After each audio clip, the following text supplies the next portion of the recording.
Andre Fili, welcome to the show. I have a lot of questions about music, about your career, lots of stuff. But first thing I got to know, are you the world's first and only emo UFC fighter? 100%. Big, like major, big time. There's not even a close second. There's hardcore UFC fighters. Yeah. There's a metalhead UFC fighters for sure. I think you'd be hard pressed to find a dude that loves Midwest emo and second wave emo and like real emo as much as I do, that's also willing to punch you right in the mouth. And it's a hard place to be. You know what I mean? It's a hard place to be because I genuinely love emo. But like, especially as I've gotten older, like it's the same thing with music or comic books or whatever. Like I'm too much of a nerd to hang, like all my friends who fight are like, why are you into that stupid shit? And then like, it's like all my friends I grew up fighting with are like, why are you spending money on comic books? Like that shit's fucking lame. Like, right. why are you watching the X-Men cartoon from the 90s? Put some boxing on or something. And then like, but then like when I go to a comic book shop to spend money, like my hard-earned money on stuff that makes me happy, because of the way I look, the guys at the comic book shop like won't even address me when I walk. So I'm just like, I'm like too much of a nerd for the jocks and too much of a jock for the nerds. And like that emo and everything else that I'm really love doing and like really enjoy in life kind of fits into that. Like I love emo, but then I also will randomly listen to it and be like, I wouldn't want to hang out with the guy who made this song. Like I'm sad and like have thoughts about self-harm, but then like I also get up and like work out and eat healthy and like can talk to girls and stuff, you know? Like you have touched a boob. I've touched boobs. Like I've touched a couple, like I've been able to touch more than one. Yeah. Like, well, there's What's two. That like? It's tough to describe. I know it's hard for like a lot of your fan base, but girls actually have two. Like there's two for every girl. There's two boobs. And if you can get a girl to like you enough to take her shirt off, and they'll let you touch both of them, or do you have to pick one, or how does that work? Usually you have a favorite, but you got to show love to both because you don't want it to get weird and just like only focus on one. But you always have. Okay. And that's the thing. The older you get, the more you know. You're like, fuck, I love this band. But then after like 5 or 6 songs, or like after you listen to the wrong interview of a guy from the band, you're like, oh, like what a fucking nerd. Yeah, you're like, this guy sucks. Yeah, he's like, he's not being ironic. He's literally just a sad fucking loser. He's just a loser from Indiana who like literally cannot talk to a girl if he tried, and like it makes me feel. Everything that we're talking about right now is like a weird contradiction or like juxtaposition of like, I love emo, but then like sometimes I look at myself in the mirror and be like, dude, play some fucking like put on some Chief Keef and go fist fight, you know, like enough, dude. Like shut up. Or like yeah, I don't know. That's always been the balance for me, is like finding music that I love that's like sad or deep or fucking weird and ugly or whatever, like these things I really like, I'm drawn to, but then also kind of like finding the balance of like, all right, but it really actually isn't cool to just be like a sad dude in your mom's basement who like is an actual loser and can't talk to girls. Like you have to I think without like sounding like a fucking poser, you have to kind of take everything with a grain of salt. Like whether like I listen to the most aggressive hip hop, like my favorite hip hop right now is like all the shit coming out of like Flint and Detroit and like all the Rio the young OG. Like even gnarlier than like Chicago, New York, because like Flint is just a wasteland. Yeah, it seems like I've never been. Fallout. It literally seems like it's its own country. It gets just like the law. Trading bottle caps for a pistol. Yeah, it seems crazy. And really quickly, I also wanted to mention my Patreon. If you like what I do on YouTube and everywhere else, joining my Patreon really helps me do this full time and worry less about videos getting demonetized by YouTube or copyright claimed by labels. Patrons get all my podcasts and main channel videos early. There are members only channels in my Discord that I'm super active in. I also do giveaways. For example, I've been giving away a lot of Emo's Not Dead merch, and you can also have me review your music, artwork, or anything else. All you need to do is join my Patreon at the $10 level, and then every month I do a call for submissions. If you want me to review something, just drop it in the comments of that post, and then I will review it live on Twitch. So if any of that sounds cool to you, hit the link in the description of this video, and I appreciate your support. So like Rio, the Young OG, 42 Doug, like all these dudes, I really like love the sound that's coming from Michigan right now. I love a lot of like the West Coast Renaissance, like the West Coast revival shit right now. Is like the West Coast got a lot of really cool shit going on. I love just like ignorant, aggressive hip hop, but like it doesn't mean that you should necessarily like embody everything that those dudes are saying. And I've known that for a long time, like growing up with hip hop. I've had to remind myself that with a lot of the like bummer punk shit is like it's really cool to like sip a latte in the morning and like listen to fucking modern baseball, but like also like I'm going to fucking fist fight people and then like go home and play with my dog and hang out with my girlfriend who's really cool. Like don't get too caught up in that, you know? Like don't get too. It's weird that, like you're saying, I feel like everyone kind of understands that with hip hop is like, well, yeah, I can listen to that. That doesn't mean I have to go like join a gang. And it's very easy for people to sort of juggle those things. But when it comes to like rock, it's sort of like it's like, oh, I have to go all in on this and just be this person, like, and check every box. Right. But you don't have to. It doesn't have to be your personality. You can like something. And again, I'm not preaching this. This is something that I just realized like a month and a half ago. So like, this is not me. I'm 33 years old. I just realized.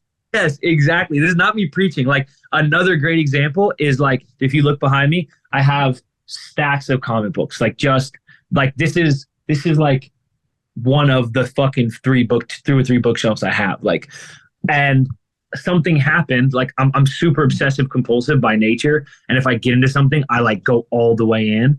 Right. Part of that is just me. Like I'm thankful for that because it also like when I started fighting and I fell in love with fighting, it was just like, okay, be the best in the world at it. There was no like no plan B, you know, that can be helpful, but you have to always keep yourself in check and be taking like a real account of who you are and what direction you're heading. And a lot of these like things that you just like your habits, you always have to be, for me at least, I've found you always have to be checking yourself and going like, okay, is this actually productive? Is this actually making me happy? Is this actually leading the direction I want? Because I'm so obsessive compulsive that, you know, 6 or 7 years ago, I got back into comic books. I've always been into comic books. I remember reading Spider-Man with my dad as a kid. Like I grew up watching, you know, cartoons, and like the last, 15 years, every fucking major movie is a comic book movie. Like comic book is such a big part of our culture, but like, a huge part for me is like actually reading comics. Like I'm an actual comic book nerd. I don't just go to watch the new Marvel movie. Like I'm at the comic book shop every Wednesday because that's when new comic books come out. And I had to check myself after 6 or 7 years of really collecting and being like, man, this is like turned into a part-time job. Like, right. Like I have so much shit to read piling up that it's almost stressing me out. This thing is supposed to make stressing me out. It's like, am I doing this because I love all the shit I'm buying to read? Or am I doing this because in my head, I'm a comic book guy and I'm a real comic book guy that has whose office is dedicated to all the comic books he has. And I have stacks of things to read. And it's not just enough to read the popular stuff. I read the indie stuff. And that's like, and not only is all that true, but then both comic books and music and all this other shit that we're all into, they kind of prey on that. So like comic books, for example, it's like, oh, are you reading this? Well, if you want the full story, you have to read 3 other things, and they all have variant covers and they all have this. You have to, it's like, and before you know it, you're like, this thing that's supposed to make you happy is like a part-time job that like you've just added on to the fucking. It's like when people talk about with video games, like, oh, my backlog, like this game is so boring and it sucks, but I have to platinum it. Like, no, you don't. You can just stop playing it. Like if I like video games, I realized years ago, kind of the same thing. It's like, if it stops being fun, I stop playing it. Even if I'm only halfway through it, I'm like, cool, that was fun. Dude, I'm done. That realization that you just said took me so fucking long to get. Like, I was such a completionist that I'm like, okay, there's 5 books in this series, and I'm on book 3, and it hasn't been fun for me since book 1, Right. and I'm still gonna spend the money and the time that I'm gonna die one day, but I'm wasting hours reading Right. something. It's like same thing with video games. Like, video games are even more predatory because they actually give you trophies or achievements. Right. They're like, I have to get that platinum. You don't. You're like there is no award. Like, there might be a little digital one, but there is no real award for watching every 90s Spider-Man cartoon and ranking them all in your head just in case you meet another fucking idiot who wasted his life doing that. And you can, like, there's no real award for fucking 100%ing a game that was designed to take up years of your, like, you could play Skyrim for 2 decades and still have more things to do, especially with all the mods and shit. Like, you could read, Spider-Man has been around for 75 years. 90% of it is fucking not worth reading, honest. Like, you can just fall in these holes. I saw something in your video the other day, and I think it's actually fucking brilliant, where you were like, you were doing like a metal tier list. By the way, tier list. Love your tier list. You're king, the S tier king of tier list. I love it. Thank you. Nothing makes my commute to my I drive like an hour and a half a couple times a week, and I just fucking put on. I'll be like, should I listen to that audio book about changing my life that I've been meaning to do? No, I'm gonna listen to Finn talk about fucking butt rock. The butt rock, the bottom of the fucking ice butt rock. But no, so I was listening to you talk about the girlfriend test of, like, you're like, man, I got a sentimental value for this, but I'm gonna play it to my girlfriend who doesn't, who will just tell me if this is like kind of a dumb, lame thing that's not that likable. Right. This is why, you guys listening right now, if you're an emo kid or you're a whatever comic book kid or whatever, like, or even a guy who's like super obsessed with fighting, because there's those too, like you can, or lifting weights or whatever your thing is that makes you not be good at talking to girls. Talk to a girl, multiple girls if you can, but like, just to get the experience. But pick one if that's what it comes down to, because they'll keep you honest. Like, they'll just listen to your stupid 90s metal and go like, dude, this sucks. Like, there's no way that this can take up even 1% of your personality. It should like, and dude, one time I was reading this clicked for me, like, fuck, I don't know. It was like, probably, I don't know how long ago it was, but it was like, I don't remember exactly how long ago it was, but it was the beginning of chipping away at my completionist compulsion thing. I was reading something, and I was like, and again, you gotta have a girl for this, because it was one of your dumb friends. They'll just encourage you to keep spinning one thing. but someone without a Y chromosome looked at me. I was like, yeah, I have to finish this book, and then I got 2 more, and then I'm done. She was like, just stop reading it. And like, her sense, it's like such, dude, it's such common fucking sense. But her saying that, I was like, oh my God, I could just put this book down. Like, there's no award for finishing. Right. No one cares. I don't even care. Right. Like, well, the game gets really good after the first 60 hours. You just got to push through it. Dude, exactly. You're like, no one cares. You will put this down and your life will not be better for it, other than the little fucking pat on the back that you give yourself, which gets less and less, because then you just have to get on to the next thing to fit. Like, and I think there's like a certain amount of, like, I mean, this applies to every counterculture thing, whether it's fucking punk or metal or video games or being a fucking jujitsu nerd, or whatever, collecting anything, or fucking motorcycles. You can take anything. When you start nerding out on it, it becomes like this badge of honor, like, to be like, well, yeah, like I like the even more obscure thing than that. Like, I like the more challenging thing. Like, I have the even rarer thing. And it's like, dude, I've done it with comic books. I've done it with fucking video games. I've done it with motorcycles. I've done it with, dude, I watched the entire 10-disc set of King of the Cage back in the day, Dude, with just the most random, like, garbage fucking dudes off the street. I watched every fucking fight. Yeah, that's because you're Like, a real why? fan. Because you're a real fan. You're not like some fucking That's right. You're casual watching fucking McGregor on a Saturday. You watch it's just like, dude. It's just like, I don't know what it is, dude. I think I mean, you and I think have a lot of similarities, whether it's like sense of humor or this type of shit, or even something you said. I watched a video.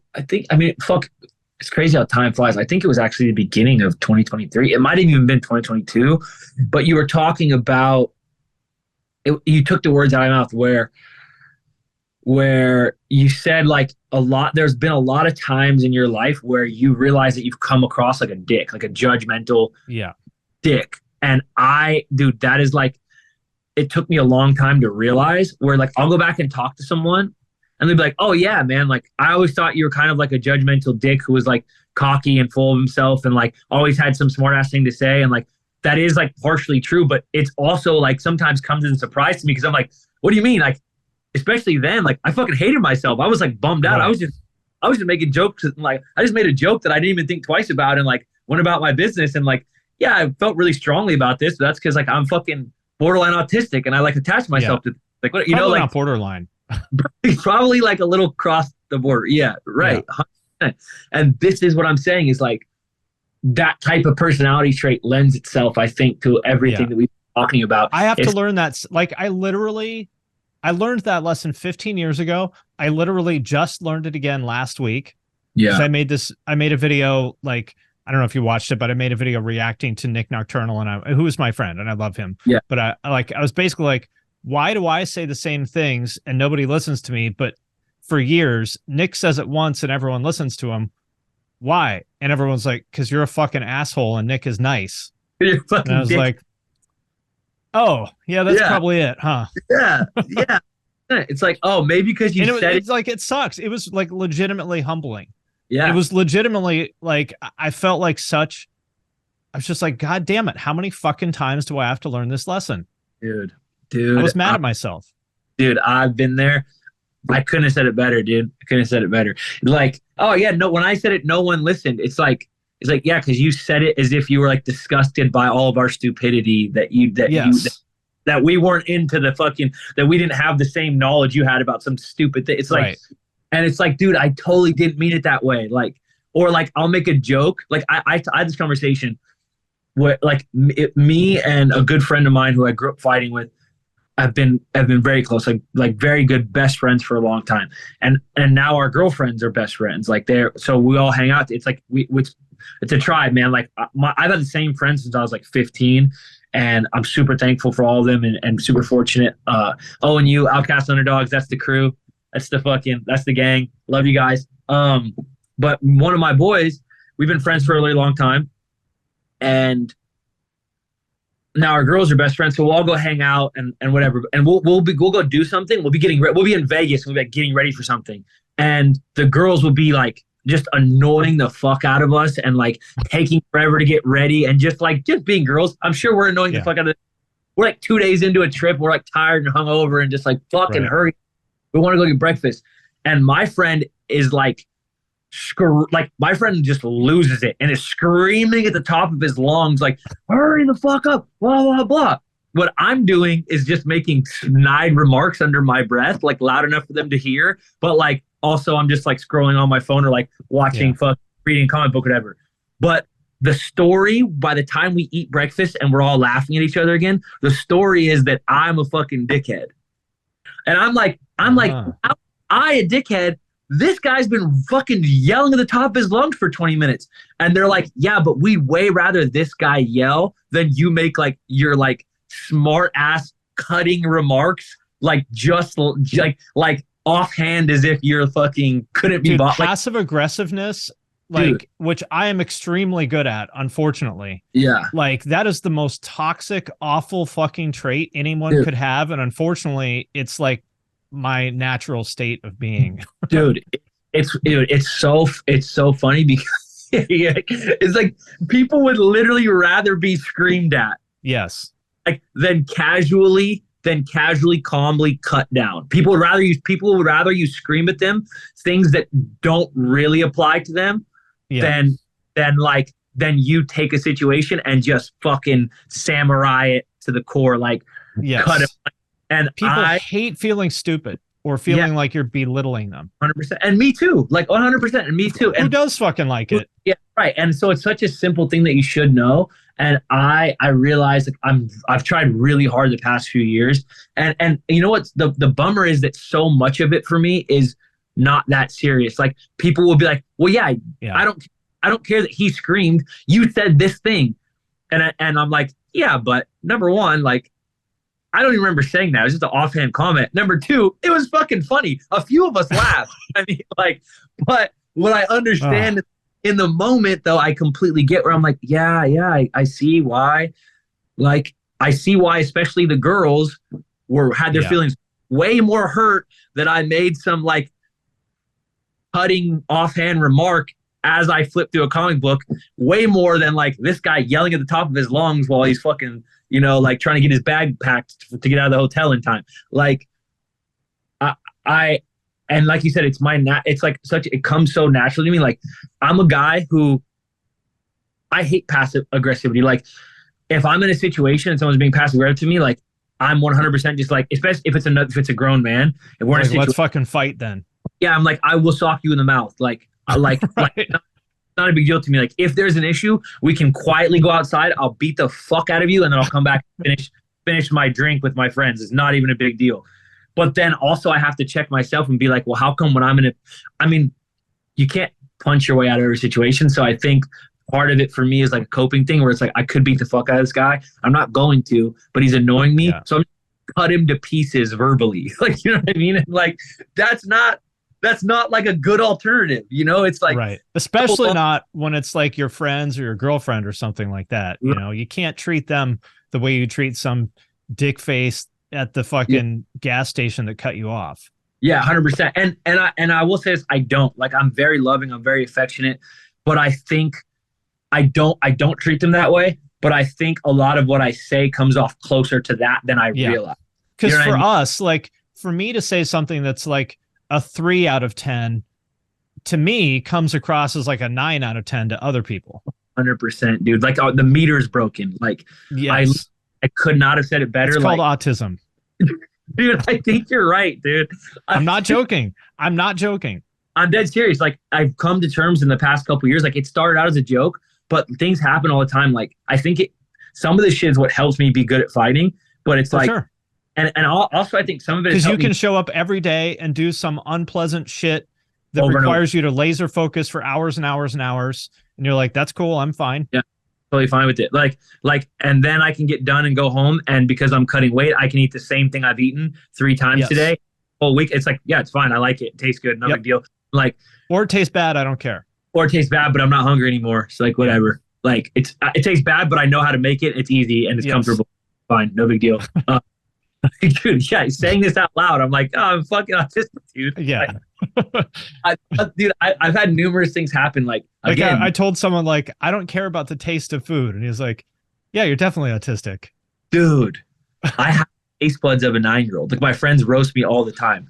Like they're like, dude, we're at a 4-star restaurant. You don't want to we're at a 5-star, we're at a Michelin star restaurant. You don't want to try the new thing. I'm like, no, I'll just have the same thing I would have ordered at a less restaurant, but like I guess fancier. Like I'll take the chicken breast. I'm good. Yeah.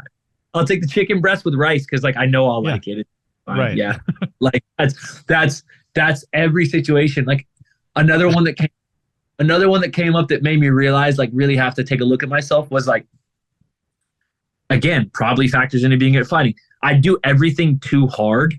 I've like always done it too hard. Like I'll get out of the shower and be drying my hair or like putting fucking moisturizer on my face or putting lotion on, and my girlfriend will just go like, she's like, dude, you're beating the shit out of yourself. Like, why are you? I'm like, really? She's like, you're doing everything too hard. I'm like Lenny petting the fucking puppy. I'm like, this is just how I like. She's like, dude, you get out of the shower and you dry your hair and your face as hard as you possibly can. And then you put lotion in your hands and you fucking fight yourself to put the lotion in. And then you like do this thing. Like everything you do, you just do like my gauge is broken. Like it feels like normal. Ramon Decker's throwing a low kick. Dude, yes, exactly. It's like everything you do, your fucking scale is off. Yeah. Like she'll scratch my head, like she'll give me a head rub, and I'm like, no, babe, like I need you to like I can't feel anything. Like I need you to, like she's like my hands hurt scratching your head and you can barely feel it. I'm like, oh my God, maybe I'm fucking autistic, dude. I'm like, I don't know, man. Yeah. Well, it's good. You know, listen, the point is you got to just learn about yourself and always sort of be monitoring and asking like, is this taking me where I want to go? Yeah. I think if it's not, you make a change. And that's the good part about being autistic is like, by the way, I did talk to my psychiatrist about this and I took like a test and I showed it to him and I was like, do you think I am on the spectrum? And he's like, maybe, but like, so what, you know? You're still a dad. You're still a host. You're still a husband. Yeah. Like it's like you still have like who gives a fuck? Yeah. It's not gonna. I can label you as that, but it's not gonna change anything about your life. So just don't worry about it. And anyway, the point is like, I have no problem. People just give me absolutely fucking brutal criticism. If they're right, I don't care. 100%. They'd be like, you're a fucking asshole. You're getting fat, and your wrinkles are way worse than they were 5 years ago. And I'd be like, yeah, you're right about all three of those things. You're like, I'm going to start. Yeah. And here's the thing. You're like, thanks. Cause I'm going to start wearing sunscreen like I should have been. I'm going to go to the gym twice this fucking today, on my day off. And I'm going to check myself my next time I have a conversation with this person. Like, yeah, exactly. So thank you for telling me that. Dude, and I think that also, I mean, I hate to bring it back, like it's like the same thing, but bring it back to fighting. Like that's also the thing about fighting that you need. Like I win a fight or lose a fight, you have clear proof of like, there's no if I do it, like if I do vocals for a band called Born Breach, it's a great time. I could get on stage and fuck up a little bit, or I could do a great job, whatever, but there's no win or loss. Like fighting is brutal. Like you won or you lost. And no matter whether I won or I lost, when I get done with the fight, I look at my coaches and I say, all right, we're doing 3 and 3. Like it's a 3 and 3 program. Like each of my coaches is going to give me 3 things I did well, and they're going to give me 3 things I did wrong. And the 3 things I did wrong are not going to be, well, you know, I think that you could have. It's like, no, like, it's like, hey, are you fucking stupid? You hurt the guy, jumped on his back, and then he reversed it, and then you had to reverse it. You never take your head off the center line, dumbass. Yeah. Yeah, it's like you know what you could have done? Just hit him a few more times. You fucked that up. No, you're right. I shouldn't have jumped on his back. You're right. Like like why aren't you moving your head? That's why you're getting hit. Don't be. It's like It's like your coaches are not going to. It's worse after a win, because after a loss, your coaches are like, all right, well, we're gonna tell you that you're being stupid a few times, but we're gonna be a little nicer to you. Off a win, they're like, are you fucking stupid? Like, how the fuck did you win that fight, you moron? Yeah, you're like, you fucking idiot.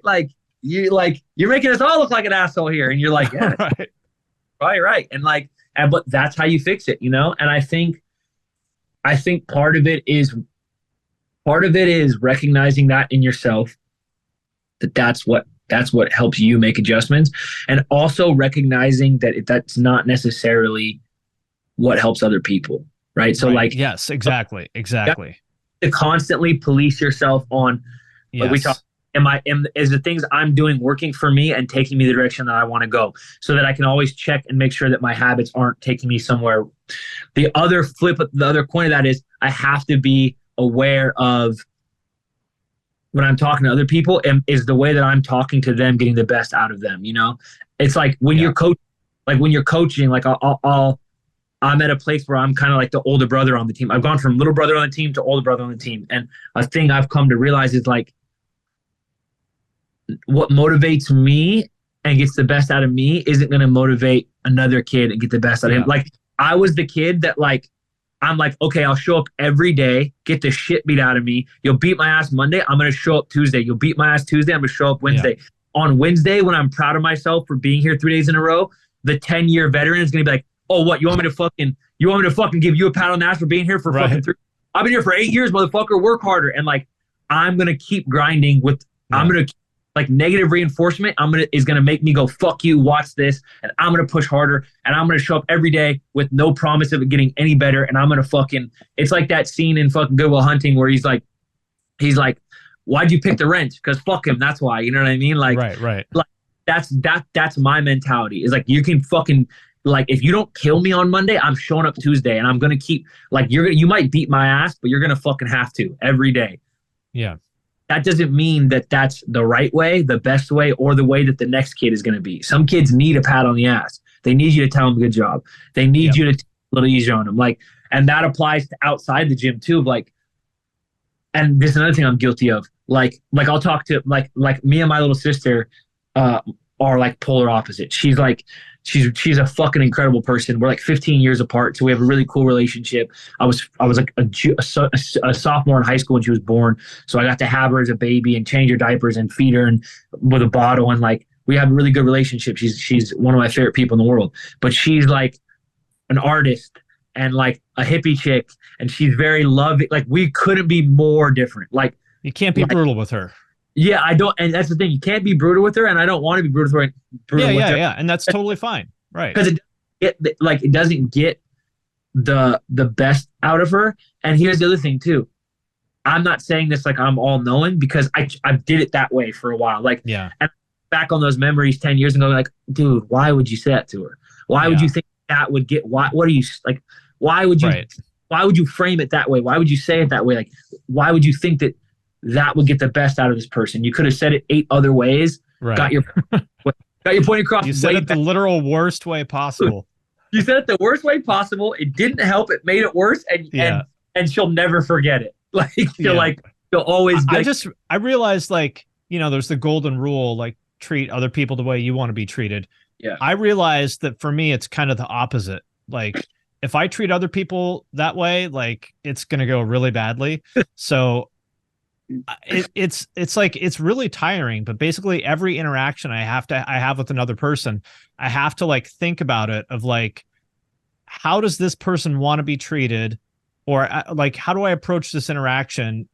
And like, I have to think about it, and it's really fucking tiring. But if I act like myself, things go badly. If you drop the mask too early, yes, then it goes bad. You'll scare them off. I've made progress with that. But how refreshing is it when you're like talking to me and you were just instantly making jokes about like, just like if someone else read that text that we had before, not like we weren't saying anything fucking hurtful or hateful, but you and I were making jokes about like stuff that like about your son. Like if a stranger, if a stranger read that, they'd be like, this guy's a piece of shit. This guy's a piece of shit. Like, like, you know what I mean? But it's like, you can't offend me or hurt my feelings. And this is the way I communicate affection. Like, dude, I think I think you're the man. So like, of course I'm going to make a joke about your newborn son. Like, you know what I'm saying? Right. Of course. But to another person, they'd be like, fuck you, get off. Like, there's no way I'm having this guy on my podcast, you know? Right. So I think it's like a muscle that you learn, that I feel like I've gotten much better at it. I'm just pretty hard on myself. And I think I actually say this, I'm great at it, but that makes it, when I fuck it up, those times stand out and keep me awake at night, you know? Because you realize, you're like, God damn it, I made so much progress, but if I let myself go for even 1 second, I fuck it up and I'm back to square one. Yeah, and it could be, that could be like a big opportunity, or especially in fighting. Like, if you're sitting at a certain table and you piss off the wrong person, it's like that could affect your entire career. So I've had to reel myself in, because I'm definitely guilty of like, I think it's off-putting to people. Sometimes I think it's refreshing to people, but I think sometimes it's off-putting to people because it depends on the person. Yeah. Depends on the person, because I'm guilty of like, I'm just me from the gate right away. Like, and I'll give you a perfect example. I have a lot of not fun interactions in places like tattoo shops, for example. Yeah. Because everyone there is pretending that they're a 1950s fucking tough guy, right? Right. It's like, if I walk in and I'm a fan of your art and I'm paying you to get a tattoo, you're going to get me. Like, Right. like I'm gonna make jokes and laugh and like Yeah. enjoy the process and like say and make stupid stuff. Like, yo, I'm grabbing a coffee. You want one? Like, I'm gonna be friends with everybody in the shop because this is just how I am. Like, I actively am not just I'm actively like pretty kind and like I'm actively nice. Like I make a point to like not just be like nice, but I'm fucking polite. Like I'm over. Sure. I over like this is just me. Like I like because so much of my life is physical violence and confrontation. Like I'm completely okay with that. Like, I can flip a switch and we can do that right now. You know. So I don't walk into the tattoo shop like it's like. And I've had so many interactions where I'm immediately nice and friendly and just like, this is me. Like, and those dudes, I walk into like some tough fucking whatever shop and they're all dickheads.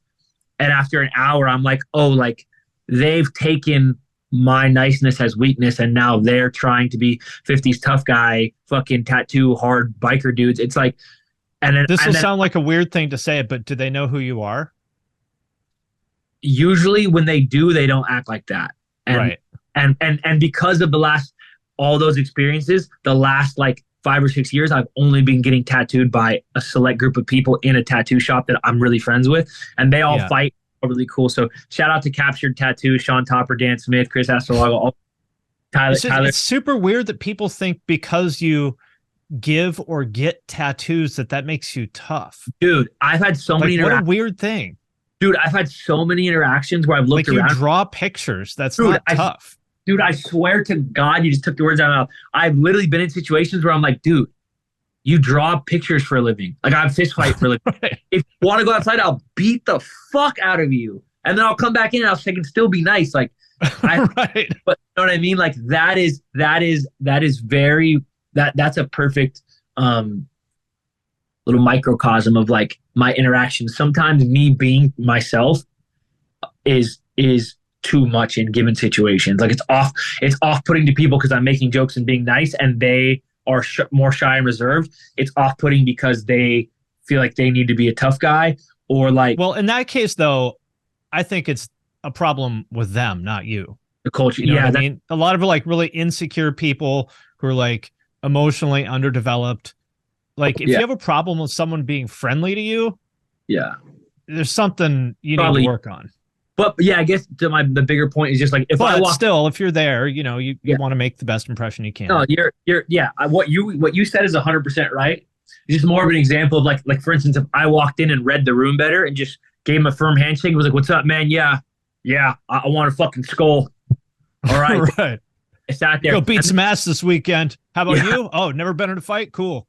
Yeah, exactly. Like, oh, you do, man. You're still tough. Yeah. Oh, you drew pictures. You didn't fuck any chicks, fights, or really like any of the stuff that you pretend that you really drew pictures. All right, yeah, cool. Respect, brother. But again, like maybe if I walked in and just shut up and shook hands and got a tattoo, maybe like an hour and a half in, started making jokes, right? Like just being able to read the situation. But I also think, at the risk of sounding like a dickhead, like after an hour of talking about not wanting to be a dickhead, at the risk of sounding like a dickhead, I also think a lot of that, whether it's at fucking shows, at tattoo shops, at whatever, is just like, you do get the mentality of like, you can't beat my ass, so I'm going to beat There's a time and a place for it. I mean, I'm not, I'm obviously not as much of a tough guy as you are, but I'm more than most people. Some guy who like was giving me a hard time in a fucking parking garage a while ago, and I was like, and he was with his wife and his kid, and I was like, dude, if you don't fucking chill, I'm gonna beat your ass in front of your wife and your kid. Do you want that? Yeah, there was that. And that was the end of it. Yeah, which is like the reality with 99% of the population that tries to act tough. Like that's the situation. You present them with that, and they're like, oh no, actually, I guess I'd rather not. It's just a fucking parking spot. Let's just go about our day. Yeah, 100%. And I think that's the mentality to have in a lot of situations. I think for me, a big part of me just being me is like this idea of like, all right, well, like no one here can beat my ass. So like, I'm not going to, I'm not going to front. I'm just going to be me. Like, I'm just going to walk in. I'm going to make stupid little jokes. I'm going to make stupid jokes and have a good time and fucking dilly dally around because like I fist fight for a living. Like I'm not here to prove that I'm a hard ass. Like the tattoo hurts. I'm gonna make stupid jokes. Yeah. Like I'm gonna fucking have a conversation. Like what? And that's at shows. That's at tattoo shops. That's it. That's around fucking tough guy biker dudes. Like, cause I love hard. It's like I'm gonna be me. Like I'm gonna be me. You draw pictures. I'm a top 20 fighter in the world at my weight. Yeah, I'm gonna be me. I'm gonna go ahead and risk it for the biscuit on this one and just be me. And if anybody wants to if anybody's so bothered about it that they want to figure it out, we can go outside and figure it out. And I think that there is a freedom in that too, because that helps me not be the guy at the bike rally. It helps me not be the guy like, hope everybody can see that I'm wearing my vest today. You're like, and you can actually take. I hope my bottom rocker doesn't look too new. Exactly, and you can actually take that exact sentence, and you could go tattoo shop, bike rally, metal concert, punk concert. You could just take that. I hope my vest looks tough. You could take that sentence. It's like the I'd rather be home listening to Swans meme. You know, I hope nobody noticed my bottom rocker is only a week old. Yeah. It's an interesting thing, man. But I have a question about the emo thing though, because I feel like you're really kind of going against the grain, being the Twinkle Daddy in the UFC. Yeah, I feel like butt rock is really the official soundtrack of MMA. 100%. Can you talk to Dana and maybe try to bring back Taste the Pain? What was Taste the Pain? Was that Yes, that's the one. Yeah, that's the one. Yeah, and the bear witness to the fitness of the modern warrior. Yeah, dude. So that one's a classic. You know what else people forget too often, in my opinion, is the old WEC intro that was like the tribal tattoo spiraling out. That one was like that is one of those things. That's like like when you see the TikToks and like the Instagram videos of like, it's like the PS2 like in Broom, the PS2 it's like also on a bigger scale. It's like, dude, I'm fucking getting old because kids are now romanticizing the things that I did as a kid, and it's so You're funny. Like, that wasn't cool. That sucked. We only did it because we didn't have anything better, dude. And the crazy thing is, you're like not only it's like you kids are romanticizing things that I actually did as a kid, and now you've got me saying things like "you kids," and you've got me, and you've got me doing the old guy thing where you're like, "I was there. It wasn't that sucks." Right. I never trade. You think Smash Bros is cool on a GameCube? No, it's fucking cool on a Switch. It's like you think PS2. You think fucking the PS2 was fucking rad then. You got a PS5 years ago. Yeah, shut up, dude. What are you talking about? The Dreamcast wasn't that cool, man. Like, you got PS5s, you got Netflix. You know what you used to have to do? You used to have to go to a stack of DVDs. Right. Either you didn't own that many and you had to rewatch a bunch of movies, or you owned a shitload and you had to keep them somewhere. Like the idea of having CD racks and shit. And then and then, like, if a girl came over, you had to pick a movie and put a movie in and watch a movie. Like, you guys have Netflix. You guys have PlayStation 5s. Shut up with all this fucking 90s. Like, the 90s were really cool in some ways, but they were also like... How much would you have given to have Pornhub in the 90s? That's all I'm saying.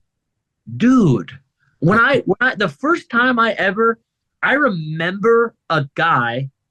I was probably 6th grade. I was probably 11. I went over to one of my buddies' house, 6th grade, and he had smuggled like a Victoria's Secret catalog that had like gone in the mail to his mom, and he'd stolen it and kept it like in a drawer so he could beat off to it. Dude, you guys have Pornhub. We had to steal magazines, dude. JCPenney catalog. Dude, we had to jack off to magazines that we stole from places. You guys have Pornhub. I don't want to see another TikTok about like I was born in the wrong generation. Like, dude, number one, it wasn't as cool as you're making it. Number two, you wouldn't survive because you cry about everything. You guys, right? That's true. This is the next step of being like the 30-year-old guy, and it's it's part of looking at people and accepting them for who they are and communicating with them the way you want. But this generation, it's not all bad. There's No. There's a certain emotional maturity that kids have today that I don't think we had then. Yes. But the trade-off is they're way less tough. And I don't want to sound like a cliche boomer, but like it's true. But I mean, I'm a lot less tough than my grandpa. My grandpa flew a fucking B-17 over Germany and dropped fucking bombs on Europe. I'm a lot less fucking tough than he was. That's for sure. Yeah. 100%. I'm also a lot nicer than he is. Exactly. That's a trade-off. And I'm not saying that me and you and our generation is the sweet spot or whatever, but I'm saying like bullying people mercilessly their entire life in the 50s was not like people to the being point black or gay, or like fucking, or just like not like just skinny, like whatever reason, right? Like anything, yeah. Like it didn't matter. You're just like bullying people mercilessly and like right. negatively, like real violent bullying. Dude, even in the 80s when I was a kid, like the punchline to every teen movie was like, "He's gay, ha ha ha ha." Yeah. You're just a gay, like, you're just some poor closeted gay kid who just like wanted to go see Breakfast Club or whatever movies. Right. And you're like, yeah, haha, this movie is hilarious. You're like, yeah, what those guys? Ew, right? Aren't they the worst? It's like those poor kids had to live through that. But the generations were way tougher. Like ours in a way kind of was a sweet spot because we're not as tough as our grandparents, but we have enough emotional maturity to understand the next generation. But like I'll give you an example. So my little sister, who I talked about before, like both my little sisters I adore, but I have a little sister who's 5 years younger than me, and so we're about the same generation. And she's a fucking warlord. Like she doesn't. Like her feelings don't get hurt, dude. She'll fucking. Right. She's a Samoan girl. Like she'll fucking punch you. She doesn't give a fuck. She's a warlord. But my little sister is. I bet she's got a good chin too. Oh, dude, she'll fucking Godspeed, dude. Go ahead and box her. Have fun. She's tough. When we were like I was like 10, she was like 5. We were fighting over the remote, and I think she wanted to watch Nickelodeon, but I wanted to watch Cartoon Network. And she climbed up on a fucking rocking chair with a umbrella. She jumped off the rocking chair and bent the umbrella over the top of my fucking head, dude. She's a warrior, dude. She doesn't give a fuck. My other sister I was talking about before, she's 15 years younger than me. She moved in with me recently. Like I had a guest room, and she moved in. She's getting an apartment with her friends, and she's like at that age where she's like getting to go be an adult, and it's awesome. But there's a couple months here where she's living with me until she gets her apartment. And dude, within the first week of living together, I would say within the first 7 days of us living together, there was 3 to 4 separate occasions where I would be in the kitchen making food, and she'd look at me, and she genuinely meant this. Like she cared. She'd look me in the eyes and go, "Are you doing okay?" Like no one our age has ever asked that, dude. Right. You're like, yeah, I'm good. I'm like, yeah, I'm just making some fucking chicken and rice. Like, but she means it. Like that generation gives a fuck about how. But are you healing? Dude, like, are you? Dude, with genuine love in her heart, looked me in the eyes and goes, "Are you doing okay?" Dude, is your spirit nourished? Dude, when I was 17, living with my friends in some fucking shitty apartment, I could watch my friend have a mental breakdown in the kitchen. Right. I still asked if he was okay. I'd be like, "Dude, it's fine. There's other girls, dude. Stop being a pussy." And I'd like shoulder check him. I got to use the phone. Yeah, exactly, dude. You're like, I never asked if he was okay. At the most, I'd just be like, I would just go somewhere between a question and a statement. Just be like, "You good? You all good, bro?" All right. That was it, bro. Anything else? He would have been pissed if I'd have looked him in the eyes and asked if he was okay. He wouldn't even want that. This is a lot of people aren't going to like this. Yeah, but I'm sure they. I am glad that I got bullied a bit when I was a teenager because I needed it.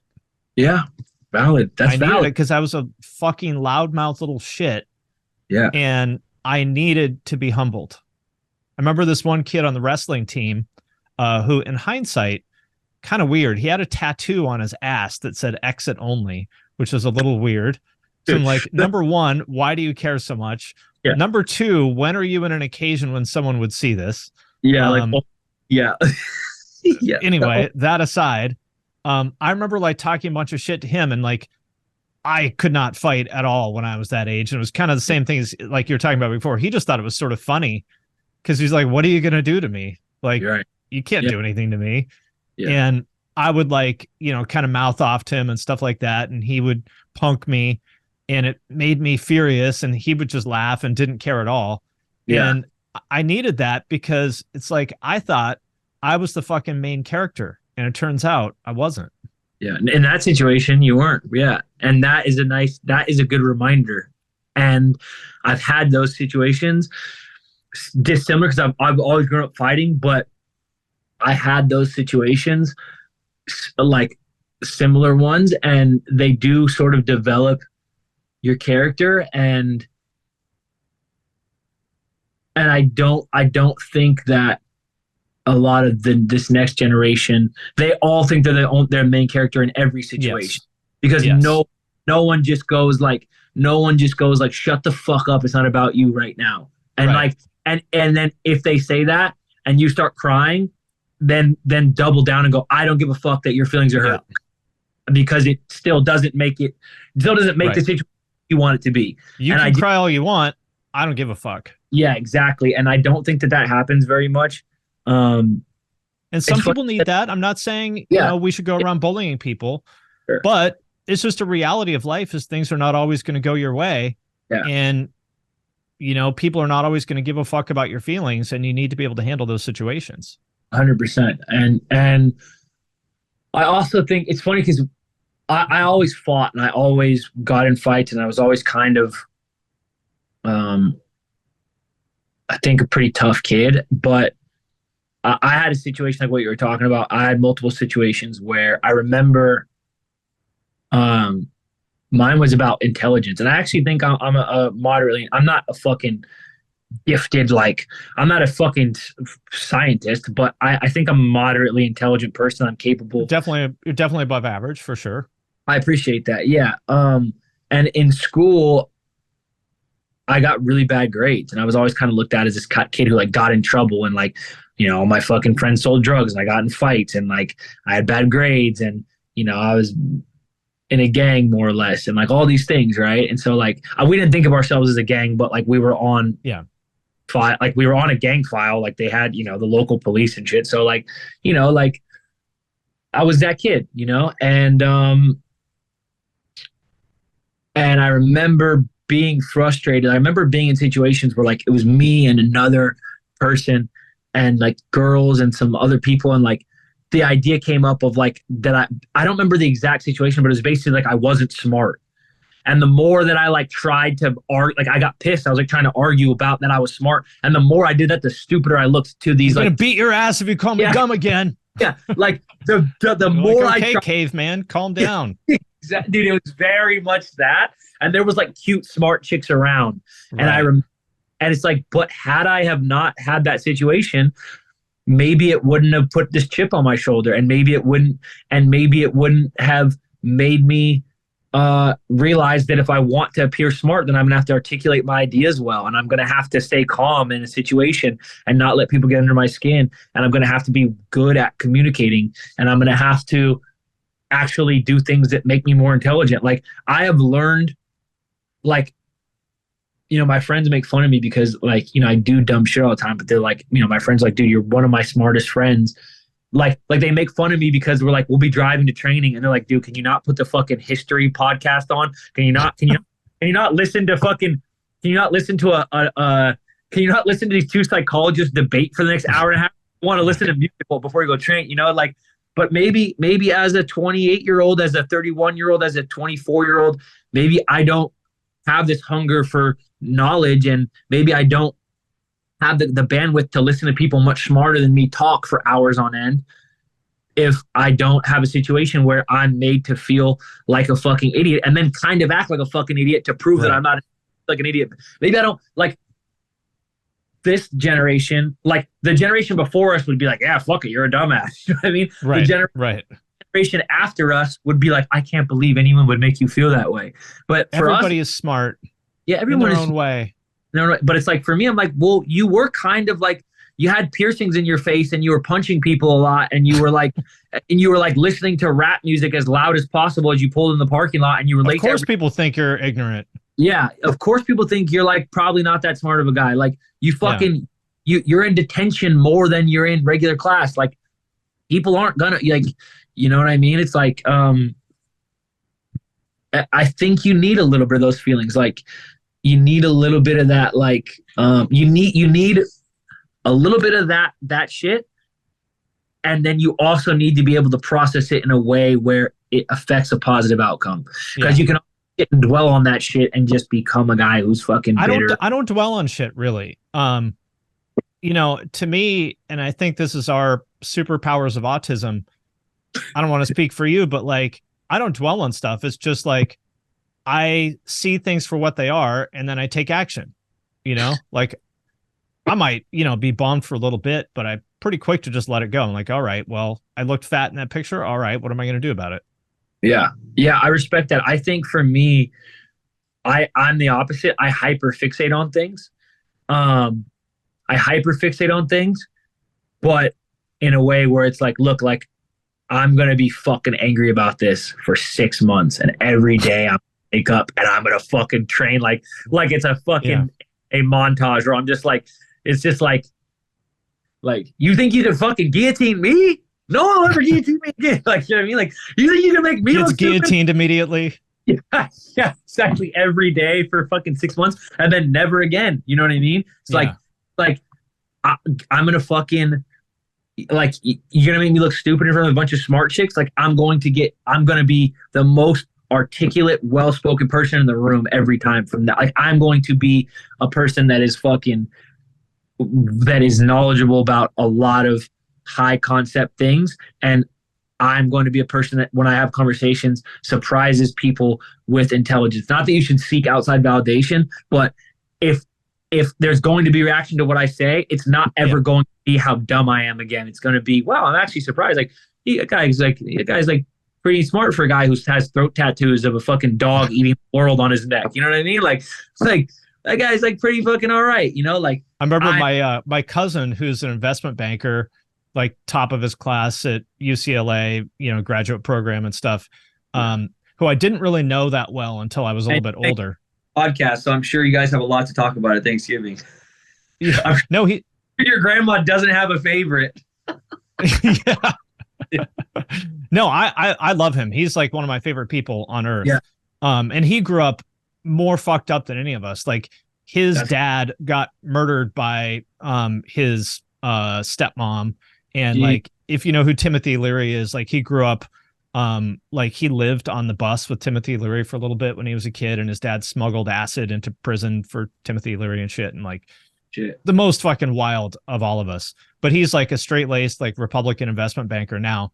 And I didn't really know him that well until I was in my 20s, and I already had a bunch of tattoos and stuff. And I ended up staying with them for a while. And he was like, you know, you really changed my mind. I used to think that people with as many tattoos as you have were kind of losers. But you showed me I was wrong. And I was like, no, you were right. Yeah, you're right. Yeah, you are right. There's just exceptions to rules. That's it. Like, right.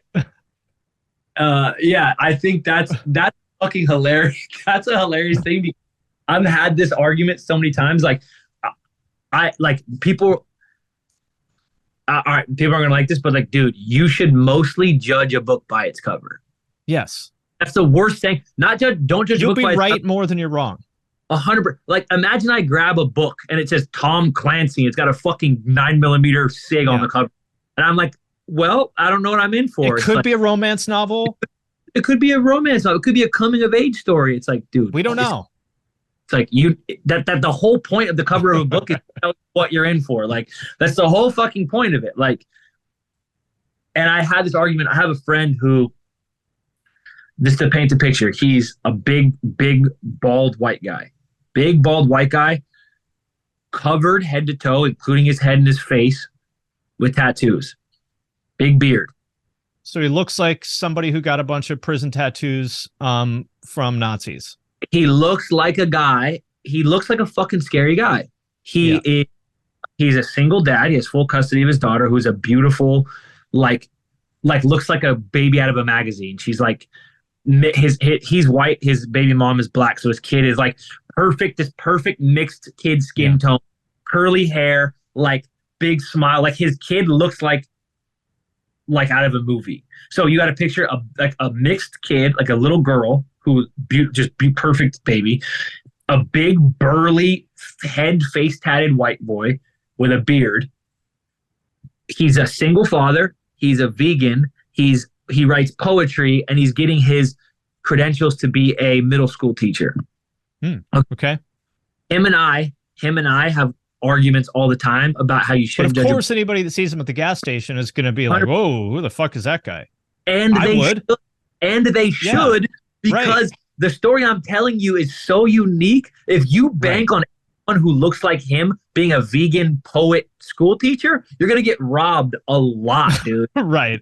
It's like people complaining about getting pulled over by the cops. Like, all I was doing was driving around in my car with blacked out windows, blasting rap in the middle of the night, driving 5 miles an hour down the street with 6 of my friends in the car, and they pulled us over for nothing.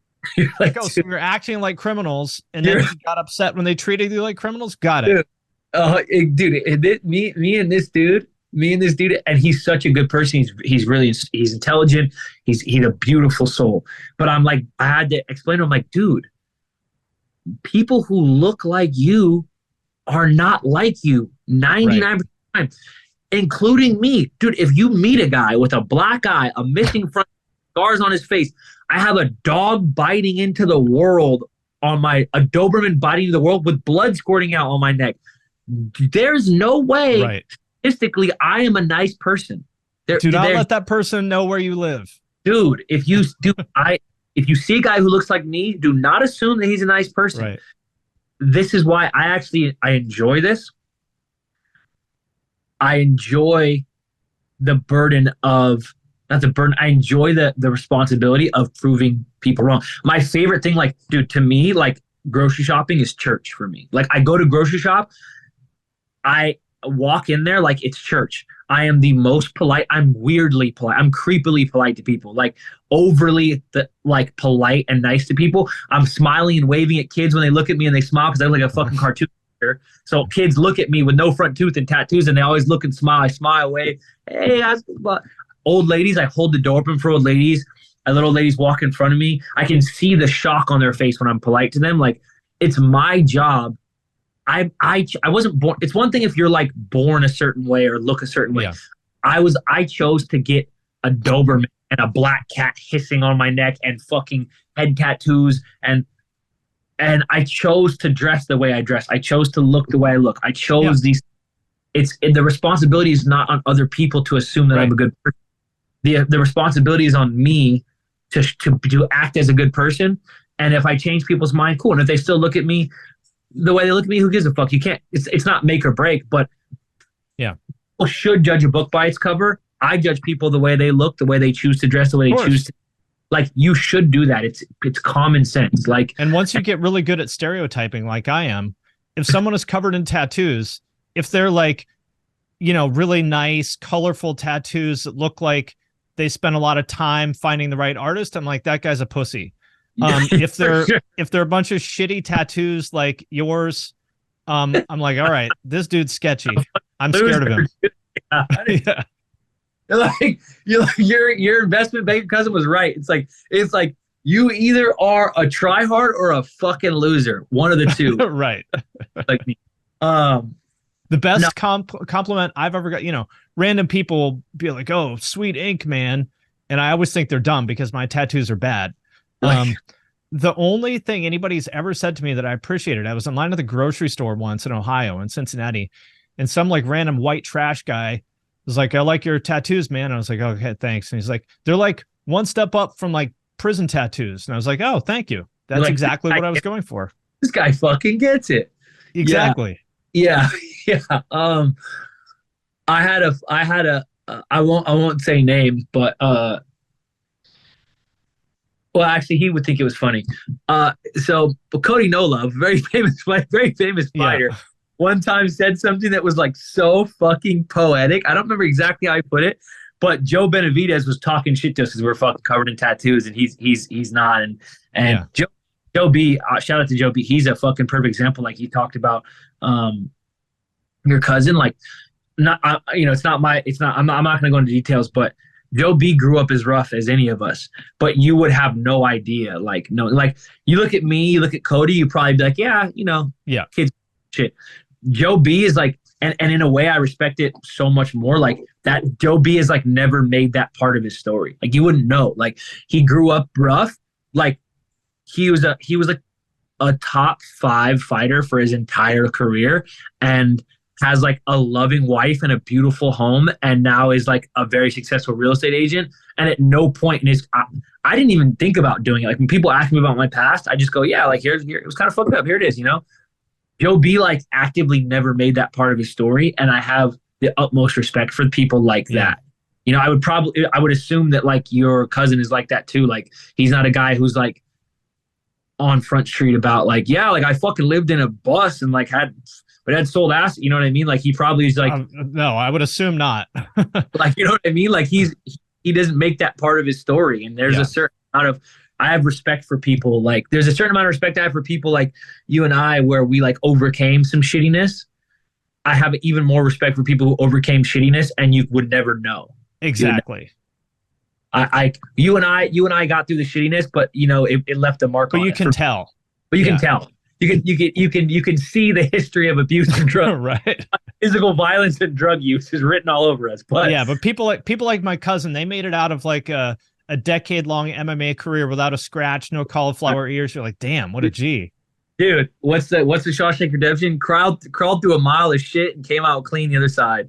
Exactly. Just like, hard to do that. But anyways, got distracted. Sorry. So Cody, Joe B was giving a shit, and Cody No Love said some like prophetic, like put it on your tombstone shit. He was just like, dude, how can I trust a girl covered in? He's like, how can I trust a girl covered in tattoos that likes me? Like, yeah, he's like, how can I trust a girl covered in tattoos? I'm covered in tattoos and I'm fucked up. Like he's like, right. and then he was like, and if a girl's not covered in tattoos and she likes me, what's wrong with her? How can I fucking trust her? She likes me. I'm covered in tattoos and I'm fucked up. Like, and he's not wrong. I'm just like, dude. I'm just like, he's not. No, he's completely right. He's like, it's like the most prophetic shit anyone's ever said in them, like about that. It's like, if a girl's covered in tattoos, I know she's fucked up because I'm covered in tattoos and I'm fucked up. And if she's not covered in tattoos and she likes me for being covered in tattoos, how can I trust her? I can't be with her. Your dad's an asshole. Dude, she has issues. 100% she's coming into this. She's not well. Like I always joke about girls with bangs being crazy. Like, all right, well, show me the exception. Dude, show me the exception. Show me the exception, especially the self-cut, like super high. Yes, the school scissors, fucking. But dude, what you're in for like a really fun like 3.5 weeks though.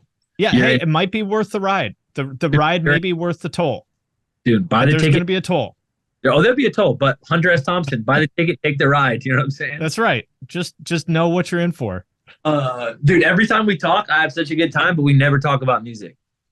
Oh, well, we were talking about, we talked about emo, but I want to know, tell me about your, what's that? I said, yeah, we did talk about emo a little. You're right. Tell me about mall emo versus real emo, because you're deep. You're like a American football Algernon Cadwallader, or however the fuck you say the name of that. You're deep. So tell me about real emo versus mall emo. Where do you stand on that? I'm in there. Well, actually, it all started in 1981 with a band called.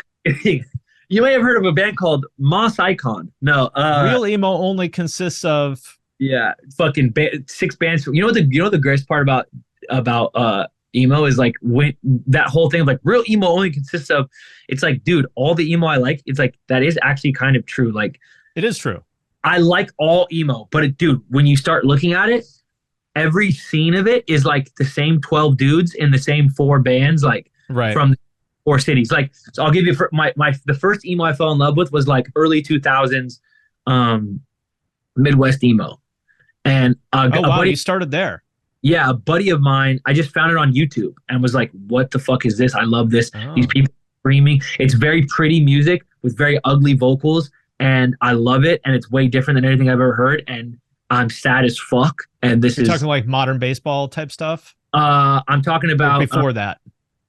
before that. So like there's a guy named Jack Semp, and he's been a part of almost every one of these bands that I love. So shout out to him. We became friends. He's a buddy of mine and great dude. And now he makes like good like singer songwriter stuff. Got an incredible voice. But so there's bands like Midwest Pen Pals, Merchant Ships, William Bonney. He's a part of all. Never even heard of this stuff. Wow. Yeah, you'll hate it. You'll hate it. This is deep down the iceberg. This is deep. This is the bottom of the iceberg. So all of these bands are 15, 16-year-old kids in like 2004.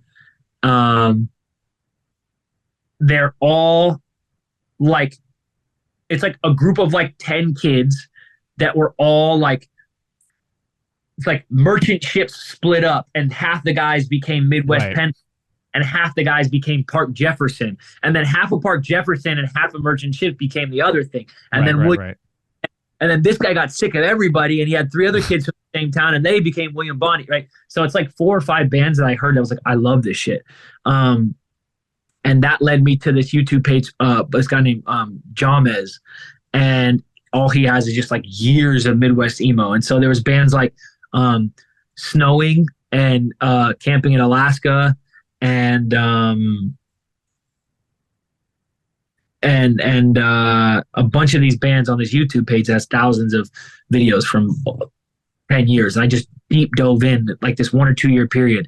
And then I started getting, from there, I went backwards and I started getting into like real, like where basically where like Minor Threat breaks up, and that DC area just starts doing like and those Egg guys, Hunt and all that kind of stuff. yeah, like so you have basically I can't Picciotto, what the guy from Fugazi. Guy Pachado, I guess. Okay, so I don't know. So basically Minor Threat splits up. Ian McKay starts a hardcore band. People start calling it emo core. He hates it. Right. The other guy, whatever his last name is, shout out to him. I actually think he has one of my favorite punk voices ever, but I can't pronounce his last name, so sorry. He has like a rotating cast of like 3 other bands. Like, okay, I'm on my phone, so I can't. But I'm really dropping the ball here. But That's like, okay. Embrace was one of them. Embrace was Ian McKay's, and then Rites of Spring. Yeah, so there's Rites of Spring, and then like 3 other bands that it's basically Rites of Spring doing 12 songs and breaking up. Okay. The song My Better Half. I'm dropping the ball so hard. I'm sorry, guys. Anyways, False emo. Andre Fili confirmed. Yeah, false emo. Big faced. So I Stolen Valor. So I go from That's right. from Midwest emo to like real emo, like DC. Yeah. That emo, and then I actually started getting. So I went from Midwest emo, from early 2000s Midwest emo to like 80s, basically hardcore, emo, which I was already into hardcore at the time, but I found that little sub genre of it. And I also went the other way to the more pop punk stuff. Like I was already I love Title Fight, some of my favorite bands ever. Yeah. Like Tiger's Jaw, all that sort of like Citizen, Basement, all that kind of stuff. Like the Tumblr 2000s. Yeah. Like pop punk emo, like there's a lot of that crossover. Like Citizen, Basement, Tiger's Jaw, Title Fight were all huge for me. Like that's like the songs I'll play in the car when I annoy my blogging a picture of like a forest. Yeah. You know, like with a their lyrics over it. Bedroom with like the Christmas lights and the Title Fight banner and shit, and like some deep flag. Some sad hot chick. That's those are my two. Those are really like my 2 core things. Like very obscure Midwest emo, and then like Title Fight, Tiger's Jaw, Basement, Citizen. Did you ever get into San Diego screamo stuff? Like I did. You know, Downcast or Swing Kids or any of that stuff? No, but as soon as we get off the phone, I'm gonna go look for it. Oh God, what have I done? It's pretty good. Yeah, you sent me down another rabbit hole. You know what I've been getting into recently? I've really been getting into recently is the weird, I don't know if it's like second or third wave emo. I'm kind of dropping the ball on my, I swear, like if Guys, like, I swear I'm real emo. I swear. if I wasn't over caffeinated on an empty stomach, I'd be able to, like, if this was like tomorrow, I'd be like all autistic about it, but I'm fucking dropping the ball because I'm hungry and I'm over caffeinated. But my two big things were Midwest emo and then that like pop punk emo Tumblr era. I also have gotten really into like that weird kind of like, and I'm not super into it, but I'm finding things that I really like. Like it's like Knapsack and like Jealous Sound and like whatever, like I guess like Sunny Day Real Estate's in there, like Jet Still and like Hey Mercedes and like that. I missed like a little too young for that, but going back to that place, I was like, basically, you know, that's all 90s hardcore people that started emo bands. Yeah, and it's kind of the same. That was like my era. I saw all those bands. I did not like any of them, but I saw all of them because I got dragged there by girls I wanted to hump. For 100%. I humped 0 of them, by the way. Yeah, but not for lack of trying, dude. You went to the show. Yeah. You put the fucking hours in, and that's what counts. That's right. No, but I don't love a lot of that stuff, but there is random stuff. That Knapsack band's pretty fucking rad. Braid is pretty cool. I did like them. What is it? Braid? Yeah, you might like them. Braid's cool. I've heard a couple things I dig. Recently I've been getting into that. I think for me, still the majority of the stuff I'm listening to is like I really like a lot of the, like Title Fight's one of my favorite bands ever. Tiger's Jaw, a lot of like modern baseball, a lot of the newer stuff. There's some cool new emo stuff coming out too. Like I see a lot of kids. Fuck, I wish I was on my laptop so I could pull up my Spotify. But if I close this, will it fuck it up? Yeah, it will. Probably. Okay. It will. So like there's a lot of bands like Mom Jeans and Hot Mulligan, and there's kind of this cool emo renaissance and stuff. But the people fucking suck so bad in that scene. They suck. So they're the worst, most insecure fucking beta fucking dorks. They're not being ironic. Like I'm being, no. I'm very like I've dealt with depression my entire life. Imagine how much they would hate you. 100%. Yeah, I've dealt with my depression my entire life, but I still have always kept like the awareness of like, yeah, but we're just being like, we got to laugh it off and still we still like be a good functional person, you know, like we still there were the people in the emo scene. I remember I felt gaslit back in the day because those people, I was always into hardcore and, you know, I was around a lot of those emo people and all those emo people would always talk about how awful the guys in hardcore bands were. You know, the guys in Madball were just the worst people in the world. I thought they were the villains. And then, you know, as I got a little bit older and started going to the shows and meeting all these people, I was like, wait a minute, like the dudes in like Madball and Scarhead and stuff who are supposedly these like awful human beings because they're in gangs and shit. They're the nicest fucking people you'll ever meet. The guys in these emo bands are total fucking assholes to me for absolutely no reason because I'm wearing the wrong fucking shirt. Dude, it's so funny. You're the fucking bully, motherfucker. Dude, it's so crazy to hear you say this because you get older and you realize like normies are too busy being normies. They don't like, they're not the thugs don't give a fucking shit what shirt you're wearing either. Bro, this is the thing. Like normies, like real gangsters are too busy being gangsters and normies are too busy being normies. The only like they're not the villains. You know who's the biggest fucking dickheads? Like the guys who are like, yeah, like I'm a skater. I'm not a normie. I'm a fucking skater. Like, yeah, wear the wrong fucking shirt around the cool skater guy in high school. See how much your you get. Pants are the wrong length. Dude, wear the wrong band tee around the fucking like all the guys who are like all the people who are like pushing back against the normies, like usually they're the biggest fucking gatekeeping dickhead judgmental assholes. Normies don't really like the amount of people that I saw football players and cheerleaders bully is like minuscule compared to the amount of people that I saw like the dickhead like skater like punk dudes bully. And like imagine you going to like one of these Twinkle Daddy basement shows or something. Like how do people look at you at those shows if you go, you know? Like they would think you're some like asshole bully hardcore guy. Yeah, I mean that's valid. I definitely have been to like I definitely have been there, and they're not wrong. I'm here to fucking smash it. That's right. Like, you ever been crowd killed, pussy? Like, no.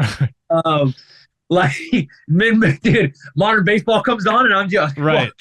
Dude. Right. Punch some 15-year-old girl in the face. Yeah. No, it's. I don't think you're wrong. I think too much. It goes back to what we were talking about before. Too much of any direction, and things get weird. Like, too much fucking traditional tattoo, beat down hardcore. Yeah. You fall to. You don't check yourself. You kind of end up being a fucking dickhead who's like, yes, whatever. Too much. Like, well, I'm a smart, sad, introspective person, and you guys wouldn't get it. Like, too much of that, and you're kind of a slimy little judgmental pussy. Like, too much of, right. Like, too much in any direction is like. Don't put all your points into one category. Exactly, man, because that does affect who you are and how you interact with people. I think that I say the same thing about drugs. Like, I've been around addicts my entire life. Yeah. And I try to keep it real. Like, when I talk to my little sister who's a teenager, when I talk to kids on the team who are teenagers, I try to keep it real, man. Like, to pretend that you're not going to smoke, like, especially in Northern California, like, to pretend that you're not going to smoke a little bit of weed or like drink a little bit. Like, we're not going to, like, let's not pretend, right? But I try to be brutally honest, where I'm like, dude, this is what I've been through. This is what I've seen. This is where it ends up. Like, if you drink too much, you're going to end up being a sloppy fucking slob. I promise you. If you if you drink a little bit with your friends, like, you have a great time. But not a big deal. Probably not a big deal. If you drink too much, you're going to be a fucking slob. You're going to be a stinky, smelly fucking sloppy slob. If you smoke weed, not that big of a deal. Everybody smokes a little weed. Like, I would rather you wait till you're like a real adult with things to actually stress about. Come home after come home after a hard day's work and like have a beer or smoke a little joint and go to sleep. But like, you smoke a little weed with your friends, no big deal. You smoke weed every day, you're going to be a fucking burnout loser. Like, I'm not guessing. I promise you. Like, yes, we've all seen this play out a million times. We know where it goes. 100%. Like, they all take you a different direction. Like, you do a bunch of coke, I promise you, even if you're a good person, you do a bunch of coke, you'll turn into a sketchy, Weasley little fucking whatever. You start to me. Dude, it happens, man.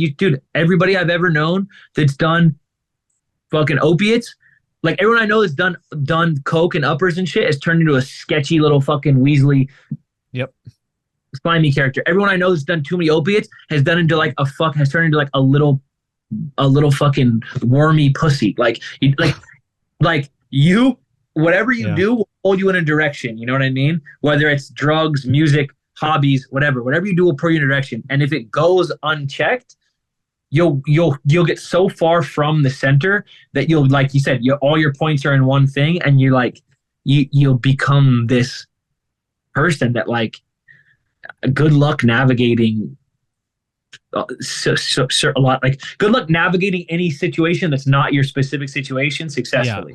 If you're great at being a heroin addict, you suck at everything else. For sure. If you're great at being a whiny little pussy who, like, takes solace in your own misery and your choice of music, you're gonna be really good at making everybody else feel not as cool as you for the 2 hours at some basement show. You're gonna make everybody feel way less cool and sad than you are. But, like, you're not gonna get the chick. You're not gonna get the promotion. You're not gonna get the family. You're not gonna have a great relationship with your family. You're not. You got to always just to summarize this long-winded thing, sorry for people who have to listen to this, but to summarize it, you got to have the awareness. Like, you got to have the awareness of, like, am I wallowing in my own misery? Like, am I fucking sniffing my own farts too much? Do I think I'm fucking something that I'm not? Or am I actually becoming something that I actually maybe don't want to be? And I think it goes back to what we started with, just having the awareness of checking yourself constantly. Just checking yourself. Well, last question I have, a very important one. I have a lot of strong opinions about shorts in MMA. So let's rank them worst to best. Okay, well, worst, right away, to start to cut you off, worst, the gladiator, the board short with the slit up the sides. Yes, like the Melvin Manouf ones. Yeah, well, that's a straight skirt. And actually, I like... Okay. I actually like here, like here's skirt, here's the board short cut to almost be a skirt, even lower. So Okay. I can respect that. Okay. Yeah. What about and maybe you consider this the same thing, I don't know, but the board shorts that are like sort of halfway between the knee and the calf. Oh, but no split. Wait, knee and the calf. Wait, like the old school Donald Cerrone ones. Oh, like the long board short, like the sprawl, the old sprawls. Yes, exactly. Okay, so we're gonna do a straight tier list. I've been waiting my whole life for this. Dude, Finn Mckenty, Andre Fili tier list. MMA shorts tier list. Shorts tier list. We don't have a graph or a power. Put it in your head. But F tier is the skirt, the gladiator, and the split board shorts. Okay, I'm gonna go. See, I'm gonna. Let me just real quick. I don't love. I understand getting rid of the E tier, but I think you need a D tier. So okay, well, I'll accept it. If I can orchestrate this, I'm gonna go S A B C D F. We don't need an E, but sure. F tier, gladiator short, board short with the split up the side. F tier. Okay. Elvin man skirt kilt thing, kickboxer thing. D tier. Okay. The board short thing, the old school sprawl board shorts. If you're asking me, I would literally rather fight in jeans than fight in those fucking things. But I'm just talking about aesthetics though, not like. If you're talking about me personally, I'd rather fight in a pair of fucking Dickies cutoff shorts than the sprawl board shorts. From my old coach actually had those sprawl board shorts. Yeah, like I forgot all about that brand. The brown riding down the side. That's the Rich Franklin. Rich Franklin. Yes. Okay. Those should be in the D tier, but they're going B tier because all these TikTok kids are going to start wearing them again soon. Like they will for sure in 8 years there'll be a guy wearing them ironically in his UFC. Okay, so the 2000s Spike TV sprawl shorts are B tier, just off of what they did for the. Respect.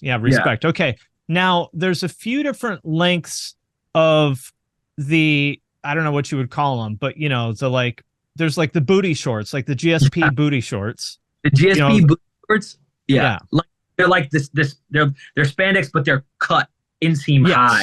Yes. Like boxer briefs just below your ass. Yes, those I'm gonna go C tier. Those are a C tier short to me, dude. There's just no reason. There's just no mid thigh compression shorts make perfect sense. The bottom of your ass cheek almost like the women. I know a dude who fought regionally, and he would actually buy women's shorts because he liked the way they were shorter. And I respect it. I don't. I do not, because his ass almost came out of the shorts almost every fight. So I'm gonna go. Well, what do we say for those? C tier. That's what you said. Yeah. Now are those? Now let's talk about the shoot a box or like red nose. That sort of bad boy Valetudo shorts. Big time A tier. Is that the same thing, or do you think that's different? Different. Those are A tier. Okay. Those are a little yes. Longer, and you go ahead and tell Wanderlei Silva that those are go ahead and go tell Wanderlei Silva like mid pride juice to the gills, like looks like a fucking E-Man action figure mutant. Go tell him those shorts are gay. See how that works, dude. See how that works out. I'm going A tier. I'm with you. I would go S tier to me. Like the Valetudo shorts, that's the peak of MMA to me. Like the bad boy Valetudo shorts. Mark Kerr Valetudo shorts. S tier is fair. I'll go S tier. Yeah. Okay. Yeah. Now, next thing is the mid thigh compression shorts, which I think that's what you usually wear. Silva's, right? What's that? Like the Anderson Silva long. Well, so there's I think there's two different lengths, and you can tell that I've thought a lot about this. A friend of mine and I have a lot of text discussions about this. There's like the ones that go down to the knee almost, which I would say is the Anderson Silva like biker shorts.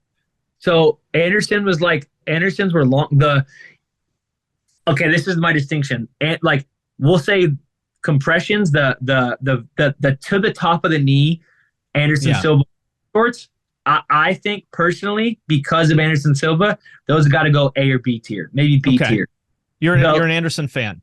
I love Anderson. Anderson's on the mountain. Same. So I think those are B tier short. The above the long above the short spandex, B tier. Yeah. The below the knee, like Eddie Bravo fat territory, the capris. Shinya Aoki. Shinya Aoki, long. No, okay, so this is the difference. Oh no, well his were a little bit longer, right? The rainbow. Shinya Aoki is to the ankle, completely valid. Completely valid. That's a B tier. That's a B tier, maybe A. I'm talking about the capris. I'm talking about the mid skin. There's no reason for that. I agree with you. No fucking reason for you to wear spats where your ankle to shin is exposed. There's no fucking reason. Okay, I'm with you. So what tier would you put those on? The Andersons? No, the capris. Dude, I never seen anyone do it good. F tier for the capri. I'm with you. You commit all the way to the spats, like full 10th Planet, Eddie Bravo, Aoki. You might rip a guy's fucking leg off. We'll go B tier if you go to that. Right. But when that guy comes in, you're like, better have my heel hook defense on point.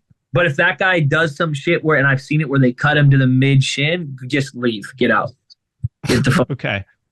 Now, how about the mid thigh compression? S tier, in my personal opinion. S tier, like a regular I wear. That's what I wear. That's what Cody No Love wears. That's what the modern MMA short in my opinion is like. That's the short that like. That's the short of modern MMA. That's an S tier short for me. That's the millennial version of the Vale Tudo short. Yeah, I'm with you on that. Okay. Yeah. But me being old, I still have a soft spot for the Vale Tudo shorts, but I'll accept it. I'm on board with that. But you might be right. I think S tier has to be reserved for something special. Let me can I make a suggestion? I'm going to take the modern MMA short, the modern Spanx MMA short. I'm going to drop that to the A tier. And 10 or 15 years, it'll be S tier. But right now, I want to reserve S tier for two things. One, I want to reserve S tier for the old school Vale Tudo short. Like, you got to fucking put some time in to get S tier. Yep. I also want to do the Shoney Carter Mr. International Speedo. Dennis Hallman. You fucking walk out in a you spinning back fist Matt Serra twice. Shout out to Matt Serra. I love you, Bubba. Sorry. Armbar Matt Hughes in your Speedo. Dude. Or rear naked. I don't remember what it was. You hit finished Hughes. Did he? Twice. He beat Matt Hughes twice. Well, no way. I feel like in his fucking Speedo. Hallman's one of those guys, like, obviously not as good of a fighter as Matt Hughes, but he just had his number. He beat him twice. Yeah. How crazy is it that we just officially, all the people who are here to listen to Emo, we lost them 10 minutes ago, but whatever. Fuck them. It's okay. If you don't want to hear about Shoney Mr. International Carter, you're in the wrong place. We fucking talked about this. If you're going to be a crybaby and listen to fucking Midwest Emo, I'm with you, but you got to be down to get in a fist fight too. You have to balance. All right. Get your sprawl shorts. Okay, cool. Well, I will let you go. I'm going to go take care of this baby, but always great talking to you and I appreciate it. Yeah, dude. Appreciate you, man. Thank you.